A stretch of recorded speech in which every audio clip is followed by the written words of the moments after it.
Bonjour à toutes et à tous, bienvenue dans King and Noji. Oui, vous ne rêvez pas, ce monsieur a des lunettes particulièrement incongrues dans cet épisode.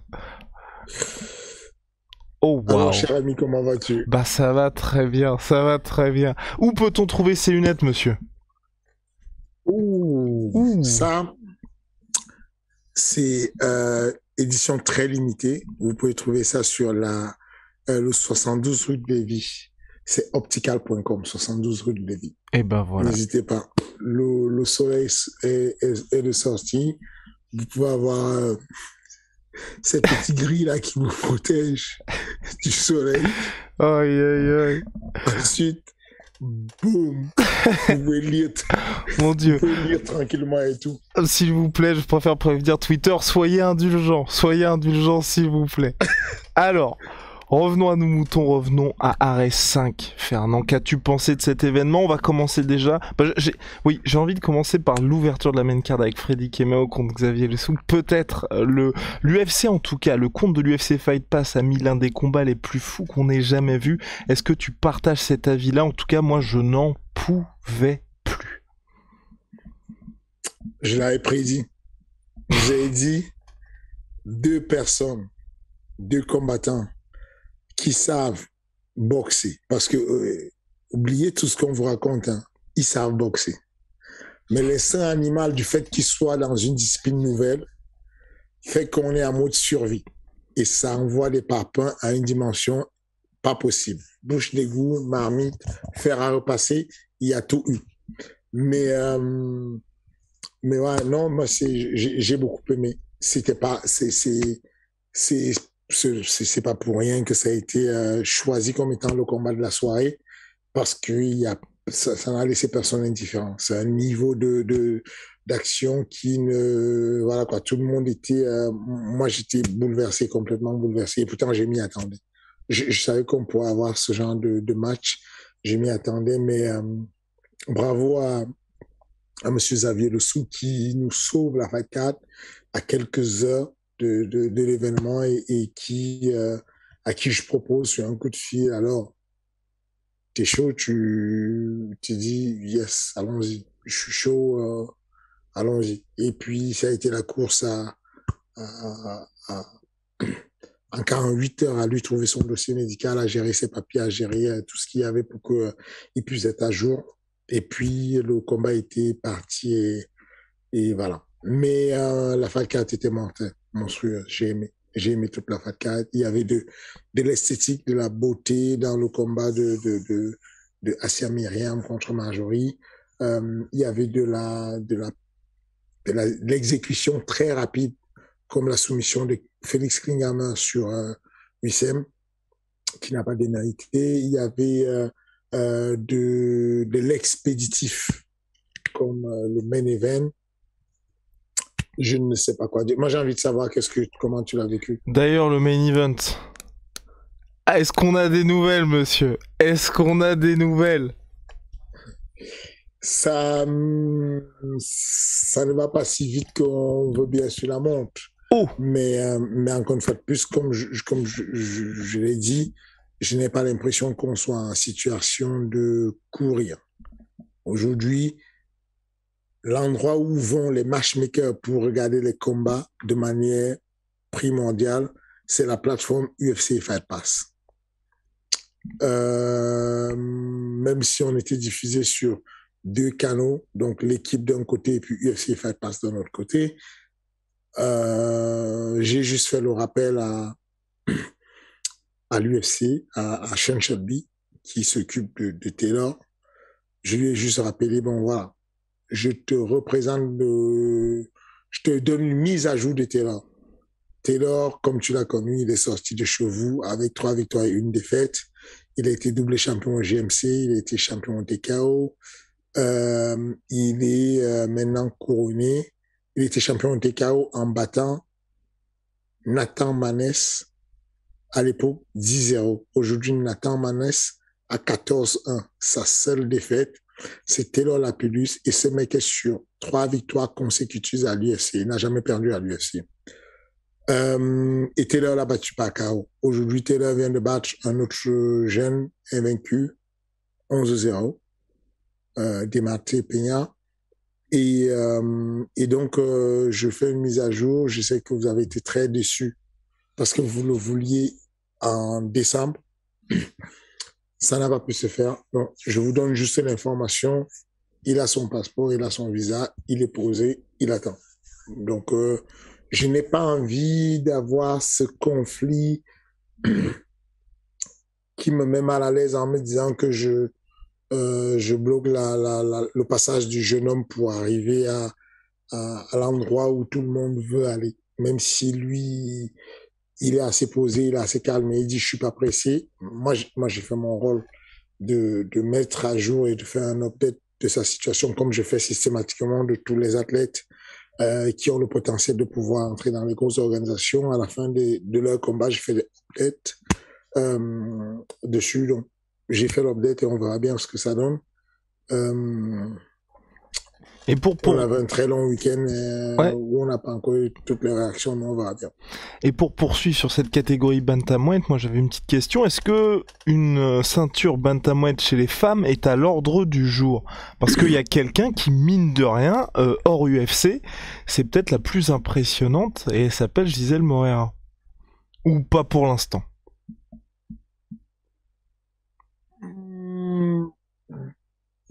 On n'est pas loin.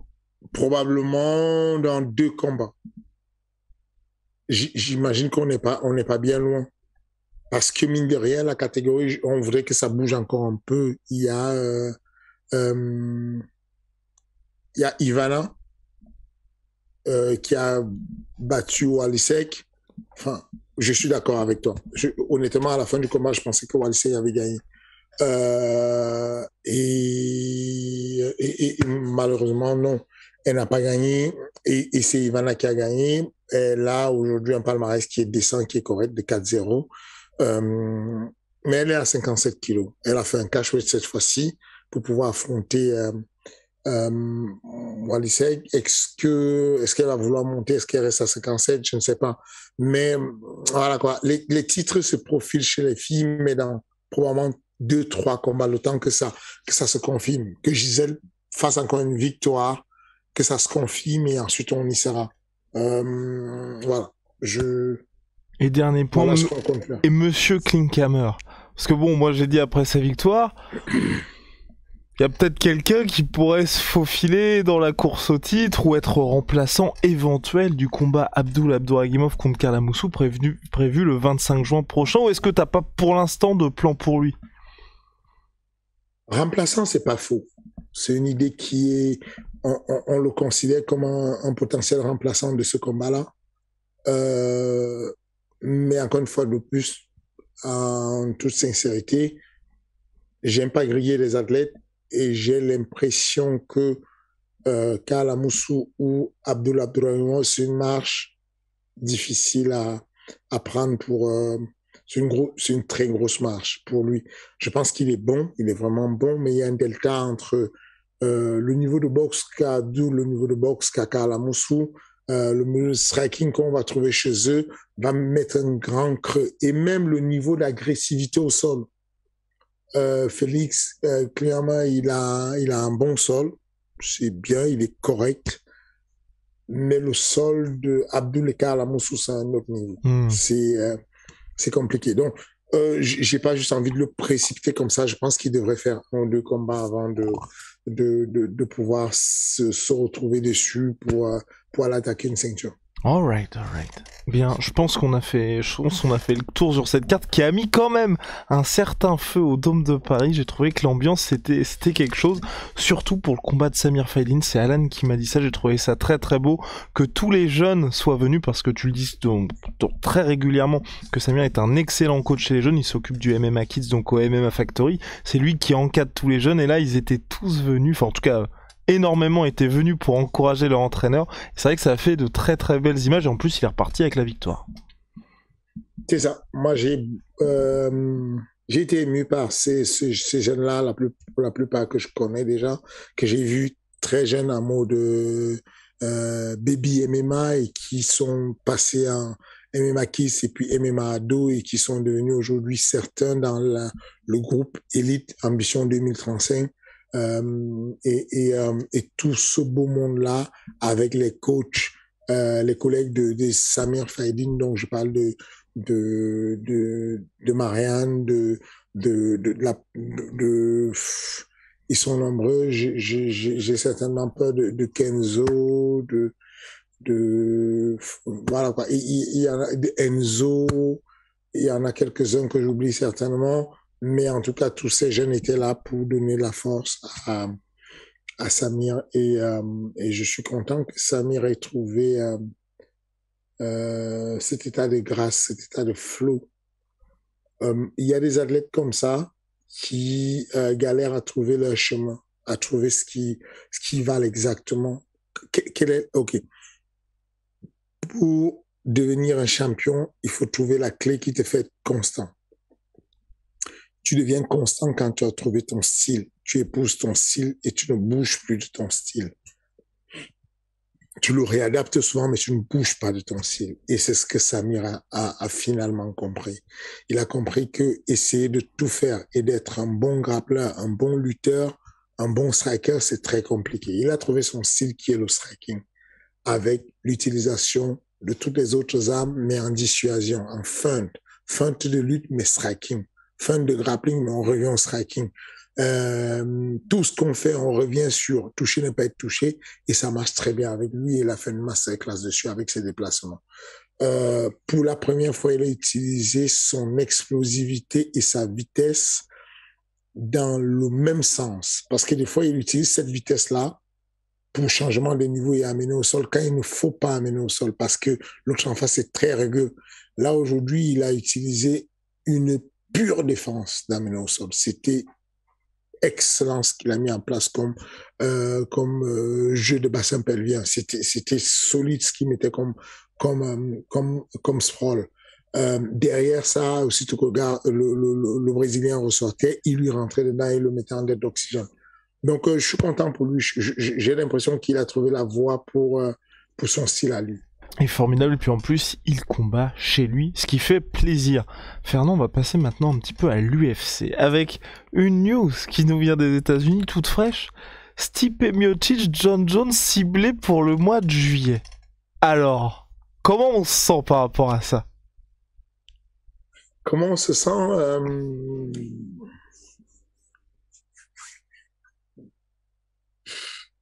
Comment dire? Oh! Ah, t'es pas... Ça ne... Bon, tu vas bien évidemment suivre l'événement, mais t'es pas... Ça te...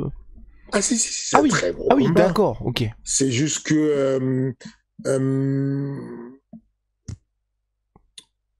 oui, j'espérais autre chose. Oui, t'espérais John Jones, Cyril Gane.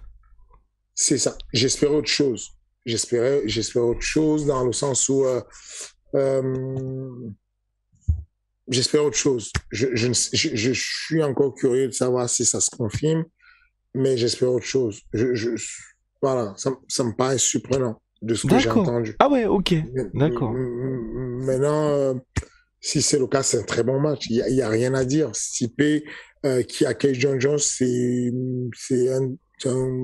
un beau coup, c'est un très bon combat. Je serai assis au premier loge, je vais pas manquer une seconde, je vais payer mon pay-per-view au calme, quoi, sans discuter. C'est un très beau combat. Mais j'aime mieux être de l'autre côté du comptoir. Oh, ah ouais. Ouais, mais l'un n'empêche pas l'autre, tu vois. Down the road, va peut-être y avoir le choc contre John Jones. Moi, en fait, ce que je trouve bien avec ça, tu vas voir. Après, attends, j'aimerais aussi ton analyse préliminaire du choc. Mais avant ça, moi, au niveau en termes de matchmaking, ce que je trouve pas mal, c'est que ça permet de faire, tu vois, un peu les vieux briscards qui s'affrontent. Tu vois, il y a pas ce côté, parce que si il y a Cyril qui affronte John Jones, ou Cyril qui affronte Miocic, ou par exemple Thomas Final qui affronte John Jones ou Miocic maintenant, je trouve que quoi qu'il arrive, c'est... Je vais pas dire que c'est mauvais, mais par exemple, si Cyril bat, on va dire ah ouais, John Jones il était vieillissant, c'était pas sa catégorie. Si Cyril il perd contre John Jones, on va faire ah bah effectivement la lutte c'était pas ça. Alors que là, t'as vraiment un truc où t'as la nouvelle garde qui va s'entretuer quelque part entre Curtis, Cyril, Tai Tuivasa et Curtis Blades, et les vieux briscards qui vont faire leur truc dans leur coin. Ensuite, on va avoir la finale peut-être contre Francis si Francis re-signe, mais en tout cas, t'as ça d'un côté. Ensuite, les nouveaux qui font leur truc, et à la fin, tout le monde se rejoint. Et de ce côté-là, je trouve que c'est pas mal. Non, ça, c'est si ça se confirme, Oui. John Jones contre Stipe, le meilleur deal pour nous, pour tout le monde, c'est Curtis Blade contre Cyril et Thomas Spinal contre Tai Tuivasa. C'est ça. Et là, les quatre repartent, se sont rebattus et puis ça repart. Ouais, c'est un truc aussi intéressant comme parcours. Et puis surtout qu'en plus, comme tu l'as dit, tu vois, au début, j'étais pas trop pour cette idée-là. Mais c'est vrai que je me dis aussi, aujourd'hui, Cyril, bah mine de rien, et puis on l'a vu avec des Paddy Pimblett, avec des mecs comme ça, il n'y a pas forcément besoin d'avoir 2 titres pour mettre le feu. Et c'est vrai que le Thomas Spinal Cyril Gane, en fonction d'où c'est fait, ça peut être une dinguerie qu'il n'y aurait pas forcément avec Stipe Miocic. En dehors de John Jones, où là c'est vrai, quoi qu'il arrive, bon bah... Mais tu peux mettre toutes les cartes en main pour qu'il y ait une grosse Même ferveur. John Jones, il y a eu des combats qui n'étaient pas terribles. Ouais, hein. C'est vrai. Le combat contre le Brésilien... Thiago Santos, ouais. Oui, c'est pas terrible. Hein. Non, je pense que effectivement, en Europe, on a un combat qui arrive, qui sera beau. On sait que l'UFC ne veut pas le faire tout de suite. Thomas Spinal, Cyril Gane, ça va arriver bientôt. C'est un combat qui va remplir un stade quelque part. En Angleterre ou à Paris, ça va le faire, c'est pas un souci. Mais oui, c'est vrai que Cyril Curtis Blade, ça n'apporte pas grand-chose parce que Cyril... C'est Cyril qui doit vendre le truc. Voilà. C'est ça, c'est Cyril qui va devoir vendre le truc parce que Stipe, malheureusement, il ne vend pas et c'est pas terrible. Et Cyril a déjà enchaîné 3 non-vendeurs, enfin 2 non-vendeurs sur des pay-per-view et c'est pas bon. Ce serait bien qu'il croise quelqu'un qui vend un peu. C'est pour ça que c'était intéressant de croiser John Jones pour l'histoire de la vente en se disant que bon, tant qu'à faire, on va chercher où il y a un vendeur qui va coller une étiquette et qui va apporter une visibilité supplémentaire à Cyril. Mais oui, non, c'est bien, ça va faire un beau combat, ce type John Jones. Tu vois ça comment, toi? Je pense que John Jones va marcher sur Stipe. Ah oui, d'accord. Ah ouais. Oui, aussi simple que ça. Parce que John Jones parce que Stipe est dépassé. D'accord. Ah oui, tu penses là vraiment qu'en termes de... que là, ça y est, c'est compliqué pour lui aujourd'hui? Oui. Le Stipe qu'on a vu, il était rincé. Ok. Il est dépassé. Stipe, c'est pas pareil. C'est que John Jones revit quelque chose de nouveau dans une nouvelle catégorie. Il est chaud bouillant. De toutes les façons, il ne lui faudra pas beaucoup pour battre Stipe en vitesse. Il ne lui faudra pas de beaucoup pour participer en intelligence de combat. Il ne lui faudra pas de beaucoup pour participer physiquement. Quel est le domaine où il ne va pas participer? C'est que physiquement, il est plus costaud que Stipe alors qu'il vient de 93 kilos. Il est plus jeune que Stipe. Il est plus intelligent que Stipe. Il est probablement aussi bon lutteur que Stipe. Sinon, meilleur lutteur pas par la technique, mais meilleur lutteur par ses membres qui sont très longs. Celui qui a lutté, c'est que lutter avec un mec grand de taille, c'est très compliqué des fois sur le contrôle des jambes. Donc, oui, je ne donne pas cher pour Stipe. Non. Et concernant le processus de montée, toi, est-ce que c'est, tu vois, le fait de prendre ces 2 ans-là pour pouvoir changer de catégorie, je sais pas si toi tu l'as déjà vécu en tant qu'entraîneur, mais est-ce que c'est quelque chose où tu te dis, effectivement, il faut ce temps-là pour avoir une carcasse où tu préfères le style Adesanya qui en quelques mois tente de monter de catégorie? Non, moi, je pense qu'il en fait trop comme si c'était une prise de temps, mais c'est aussi un moyen de prendre le temps de régler les problèmes administratifs. Je pense qu'il n'avait pas le droit de combattre et que donc du coup il ne restait plus qu'à faire la musculation. Tu n'as pas de contrat d'UFC, tu n'as pas de combat aligné. Tu fais quoi à part de faire la musculation?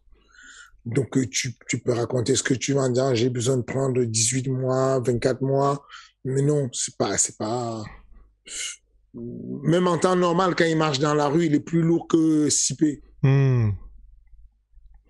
Et le fait de vouloir être lourd, comme il l'a dit sur les réseaux sociaux, tu vois, il veut être à 118 kilos. C'est, pour toi, là aussi, c'est quelque chose, quand on est chez lourd, il n'y a pas besoin d'être aussi proche de la limite? Parce qu'il a déjà une très grosse avance sur le déplacement, une bonne avance sur la longe, une bonne avance sur l'intelligence de combat. Il coche beaucoup les autres paramètres qui le rendent difficile à... Ça veut dire que sa vitesse est tellement avancée que les 12 kilos supplémentaires qu'il peut se mettre dessus ne vont pas le ralentir au point où il devienne pâteau. Il va toujours garder un peu de vitesse de plus par rapport au poids lourd normaux. Et en plus, s'il fait tout un camp d'entraînement à ce poids-là, son rythme cardiovasculaire va s'adapter à ce qu'il lui faudra comme adaptation de ce qu'on appelle les adaptations centrales, cœur et poumon. Ça va s'adapter rapidement et puis il saura gérer. Et donc là, on va revenir aux actualités du moment un petit peu. À l'UFC, ce week-end, il y avait Belal Muhammad, Vicente Luque. Je suis dévasté parce que j'espérais que Luque allait s'en sortir. Malheureusement, Belal Muhammad a enchaîné un 8e combat sans défaite. Bon, voilà, je sais pas ce que tu en penses, mais c'est vrai que je pense que c'est un casse-tête pour l'UFC, ce Belal Muhammad, parce qu'ils doivent se dire, bon, contre qui on va le mettre? Pourquoi tu es dégoûté? Bah, tu vois, c'est pas un mec avec lequel tu vas faire sold out, je pense, dans une salle de 20 000 spectateurs, quoi. Oui, mais toi, ça ne te concerne pas, le soldat. Qui est soldat ou pas, c'est pas toi qui le vends. Non, mais par contre, toi, personnellement, tu es dégoûté. tenir jusqu'à 5 heures du matin en France et se dire on va regarder Belal Muhammad, c'est difficile. Pourquoi? C'est un combattant, il gagne tous ses combats, il est sur 8 victoires consécutives. Il gagne, mais tu vois, t'as pas ce petit... Tu vois, Vicente Luque, tu sais pas ce qui va se passer. Quand tu regardes, quand moi je regarde Vicente Luque, je sais pas ce qui va se passer. Il peut être dans le dur contre contre Tyrone Woodley, mais tu sais qu'à un moment donné, il y a ces petites étincelles. Et puis surtout, c'est aussi beau. Oui, aussi. Oui. Belal Mohamed, c'est dur. C'est dur. Je sais pas comment il fait d'ailleurs. Il réussit toujours à s'en sortir, il gagne toujours. Je sais pas comment il fait. C'est vraiment dur à digérer, tu vois. C'est dur. C'est pas ses déplacements, les trajectoires de ses frappes. Mais voilà, il réussit à le faire. Il a fait des timings. Hein. Il a amené Vicente au sol hein, plusieurs fois. Donc voilà. Tu le sais que j'ai beaucoup d'affection pour Vicente Luque. J'aime beaucoup son style et j'étais surpris. Je pensais pas qu'il allait perdre. J'ai été surpris. Mm-hmm. Et là, pour la suite, finalement, toi, pour Belal Muhammad, qui a call-out, donc Khamzat Chimaev et Colby Covington, est-ce que pour toi, d'ailleurs, c'est un bon call-out, ça? Ou tu lui aurais soufflé d'autres noms? Pour moi, c'est un bon call-out, Khamzat Chimaev. Ok. Pas pour lui, hein. Ah oui. Pas parce que je pense qu'il va gagner. Mais parce que je pense que c'est un bon match où je pense que, du coup, on va savoir si c'est faire le MMA ou pas. Parce que ce mode de combat qu'il fait ne marche pas avec ce que Chimaev fait. C'est vrai. Ouais. Chimaev va ou l'écraser ou il va devoir mettre KO Chimaev. Enfin, ça va être trop dur pour lui. Donc, pour moi, pour le spectacle, c'est un bon call-out. Moi, j'aimerais bien que Chimaev le prenne. Ok, et ben voilà, c'est bon. Et donc, il y avait aussi le pensionnaire du Management Factory, Omar Gadzhiev, qui faisait ses débuts à l'UFC, rendez-vous compte, et déjà comme main event, il était rentré par les Contender Series, invaincu en carrière, et quelques polémiques, je sais pas ce que t'en penses, toi. Beaucoup déçu pour Gadzi, qui représentait d'ailleurs, ça fait plaisir, c'est pas tous les jours qu'on a un common event où on annonce que Fighting Out of France, Paris, et ça fait plaisir qu'on l'ait annoncé, qui représente du coup le MMA Factory, qui représente le Management Factory, c'était une très bonne chose, comme un événement. Malheureusement, il y a ce mauvais coup de genou qui arrive au 3e round. Honnêtement, c'est pas ce qui change la direction du combat. Effectivement, on lui retire un point, mais je le voyais perdant déjà. Le Brésilien, beaucoup plus épais. D'ailleurs, j'ai écrit à Sean pour lui demander de faire passer Gadzi de 84 kilos à 77 kilos parce que là, ça ne va pas à 84 kilos. Il a été physiquement surclassé quand même. Il a une belle lutte, mais impossible d'appliquer sa lutte contre le Brésilien. Et puis, je me mets à sa place, ça a dû être très compliqué de faire le choix.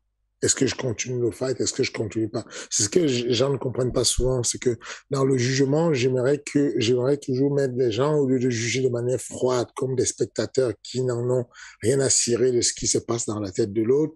J'aurais bien aimé que les athlètes se mettent à la place de, imaginez-vous juste un instant, vous êtes sur un combat. C'est un combat à très gros enjeu. Vous prenez un coup de tête un coup de genou à la tête, un coup de genou qui est interdit. On retire à votre adversaire un point. Ça veut dire que l'adversaire a quasiment perdu un rang. Vous êtes assis. Vous avez quelques secondes, quelques minutes pour décider est-ce que je reprends le combat ou pas. Je vous rappelle les enjeux. Vous êtes en common event, il y a de l'argent, mais il y a aussi l'honneur, la famille, tout ce qui est avec, et vous vous dites, OK, est-ce que je suis celui qui va être stupide de reprendre le combat alors que même si je suis pas KO et que je peux combattre, j'ai quand même été diminué par ce momentum de coups de genou à la tête? Ou est-ce que comment quantifier si je suis encore bien pour continuer au combat, ou est-ce que je me sécurise, je ne combats pas et peut-être j'ai un autre contexte, voire une disqualification pour que je puisse gagner. C'est ça l'enjeu dessus. Et que je ne suis pas pour la comédie, de faire la comédie, d'exagérer comme si on allait mourir. Mais cependant, il y a une réflexion quand même qui se passe dans la tête de l'athlète à un moment où le médecin lui demande, est-ce que tu peux continuer le combat? Tu sais que tu peux continuer le combat. Au moment où on lui pose la question, il est déjà perdant. Il perd le combat. Est-ce que vous ne serez pas tenté de dire, bon, le coup de genou, il arrive au moment où j'étais déjà fatigué, c'est sûr, mais cependant, c'est peut-être mon opportunité pour ne pas prendre une défaite. Une défaite à l'UFC, c'est quand même quelque chose de radical. J'étais sur 13-0, je vais me retrouver avec une autre défaite, je vais me retrouver à 13-1. Est-ce qu'il ne serait pas plus intéressant pour moi de m'accrocher et de dire, bon, je suis pas bien, et puis c'est vrai, j'ai la pommette ouverte, j'ai pris un vrai coup de genou, je ne sais pas ce que ça m'a causé comme dégâts, parce que peut-être je suis plus lucide et je vais continuer à combattre. Ben voilà ce qui s'est passé dans la tête de Gadi. Et quand j'ai parlé avec lui, il m'a dit voilà, je suis dégoûté. J'étais mal, mais je pense que je pourrais peut-être me battre et peut-être j'aurais pu continuer, mais le coup de pied le coup de genou était complètement illégal. J'avais été touché, j'étais ouvert, je savais pas quoi faire. Et voilà quoi, j'ai préféré par sécurité me protéger puisque je n'étais pas assez lucide et que j'avais encore des vertiges. Voilà. Et puis je pense que ce sera pour une autre fois. En tout cas, j'aimerais qu'il passe de 84 kilos à 77 kilos. All right. On va répondre aux questions, monsieur, ou est-ce qu'il y avait d'autres choses, un autre combat qui t'a marqué ou... Non, j'ai salué le combat du Suisse qui a affronté Mounir, Mounir Lazzez, ouais. Lazzez, le Tunisien. C'était un beau combat. Je ne connaissais pas avant le Suisse en question et je l'ai découvert là. C'est quand même un Européen, donc je tenais à saluer sa performance. Il a perdu à la décision. Et puis voilà, c'est tout et c'est pas mal. Et ben voilà. On va passer aux questions, vous savez, chaque semaine. Vous posez vos questions à Fernand qui répond avec le plus grand plaisir. Alors il y a une question qui revient assez souvent, mais c'est vrai que tu réponds de différentes manières à chaque fois et je pense que c'est pour ça que les gens aiment bien la poser. Donc là, cette fois-ci, c'est Polo qui nous pose la question. Excellent comme d'hab, question pour le King, comment travailles-tu l'aspect mental avec tes combattants? Comme par exemple la concentration, le focus pendant les combats. Wow, la concentration pendant les combats. La première des choses, c'est que je suis pas préparateur mental. Soit clair, c'est pour ça que c'est pour ça que je travaille avec des préparateurs mentaux. Je passe au salut à Monsieur Barou, je passe le salut à Ousmane. Voilà. On a une brochette de préparateurs mentaux qui s'occupent de nos athlètes à la salle. Je leur fais confiance, je travaille avec eux. Cependant, un coach, qui est différent d'un entraîneur, est censé avoir plusieurs casquettes. C'est cette casquette de trouver des mots qui peuvent l'aider à ramener les points d'ancrage positifs. Dans ce cadre-là, ça dépend toujours de ce qu'on a. On a des personnes qui ont tendance à être très relâchées, qui s'amusent beaucoup. Il va falloir des fois, sur certaines actions, pousser une gueulante un peu fort pour ramener la conscience à cette stabilité. Et puis, il y a des personnes qui sont super excitées, trop excitées, à qui on a besoin de dire relâche-toi, relâche-toi, relâche-toi. C'est essentiellement ça. En temps de combat, pendant le combat, il y a peu de coaching qu'on peut donner sur la préparation mentale. La préparation mentale se fait en amont. Le jour du combat, il est très difficile de venir modifier l'attitude d'un mec puisque le mental se joue sur des pistes de décision immédiates, c'est instinctif, ça va très vite et on n'a pas le temps de coacher dessus. Maintenant, on peut, en tant que coach, rappeler à l'athlète qu'il doit être calme de façon à ce qu'il puisse mieux oxygéner, qu'il puisse mieux respirer, qu'il puisse ventiler les adaptations périphériques, qu'il puisse être beaucoup plus lucide et voir l'ensemble du tableau pour prendre des décisions. Et puis dans l'autre cas, si on a un athlète qui est plutôt mou, qui n'arrive pas à se décoller, qui n'arrive pas à se réveiller, on peut le réveiller avec des mots chocs, avec des phrases qui lui apportent de la conscience, où on en est, à quel moment on en est, qu'est-ce qui va se passer tout à l'heure si il continue à faire comme ça, comment est-ce qu'il va perdre le combat. On peut lui rappeler tout ça de manière claire et puis il fera ses choix. Très bien. Et deuxième question, qui serait, bref, Sly Bolo.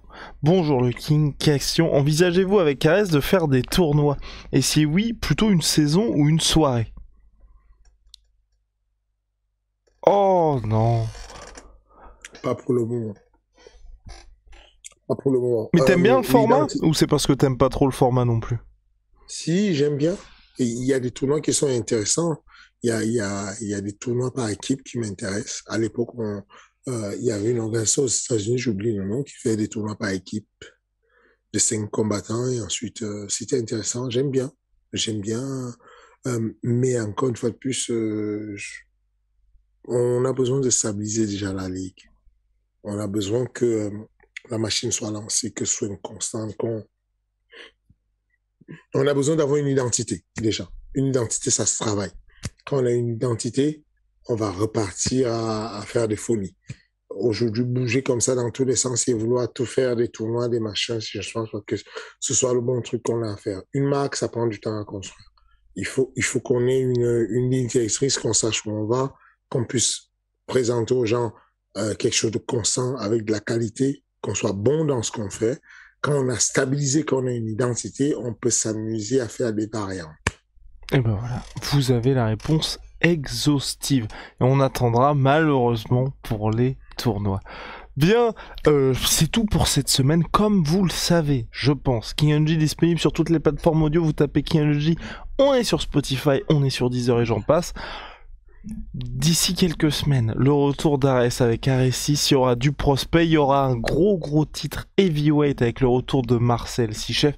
Fernand vous en parlera bien mieux que moi d'ici quelques semaines aussi. Et puis le 25 juin, c'est Karl Amoussou contre Abdouragimov. Là, les gens commencent à se hyper salement. Donc voilà. Et puis ouais, le King, merci pour la disponibilité. Puis à la semaine prochaine. Merci beaucoup. Et encore une fois de plus, n'oubliez pas, abonnez-vous, cliquez sur la chaîne et n'oubliez pas de prendre le combo.